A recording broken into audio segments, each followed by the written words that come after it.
I'm joined today by the Scottish Conservative Health Team, Shadow Cabinet Secretary for Health, Sandesh Gohani, Dr. Sandesh Gohani, and Brian Whittle, who's our Shadow Health Minister. And to my left is Robert Kilgour, who's the founder and chairman of Renaissance Group, and who's been assisting in the formulation of the paper that we're here to launch today, which is Fast Track to Care. The plan says that you're going to give extra money to the health and social care partnerships. Here in Edinburgh, we have a health and social care partnership which has something like a £50 million debt and a £900 million spending budget every year. Where are you going to get that money from? Well, we understand that there are huge financial pressures locally on NHS and capacity and so on, and this is why we are putting forward what we're putting forward.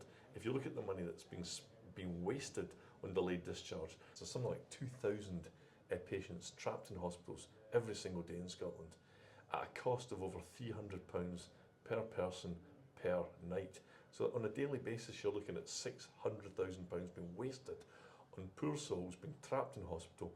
They don't need to be there, but they can't be returned home because they don't have the care that they need. So very quickly, the money you'd save by freeing up that capacity in hospital, not spending that money on NHS care that's not needed, could be directed towards the help that they need, whether it's occupational therapy, physio, within the context of a care home like this. Care homes are designed to take people who have dementia, designed to take people who have needs, and we would ensure that they have the physios and the OTs and the social care that are required. So now they're in a position where they're in a house from a house, and they're getting the care that they need, facilitating them moving into their own house, which means they won't get the infections and all the other problems that they will get in hospital. I think the most integral part and the most important part of that is actually that people requiring care are going to get it. Because in many cases, hospital is not the place. It's not the right place for these people. And we're giving them the opportunity. It's step down care and into the community.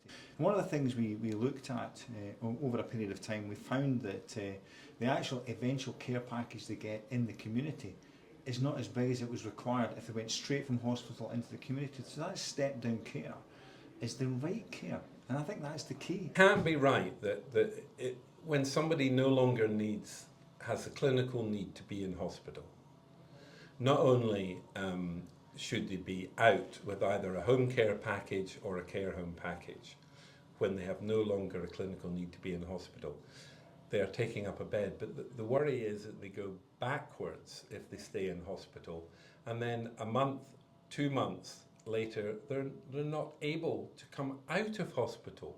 And that is a worry. So it is a win-win-win, as I say. It is a win if this initiative was rolled out. And 600 beds is a substantial number of beds, particularly for a pilot.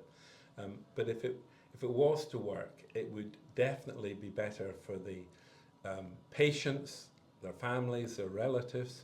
It'd be better for the NHS because it would allow more beds to be used, more operations to be carried out, and for waiting lists to be reduced, which is what we all want to see. And lastly, it would be good for the taxpayer because actually it's financially better to keep people either at home or in a care home than taking up a hospital bed.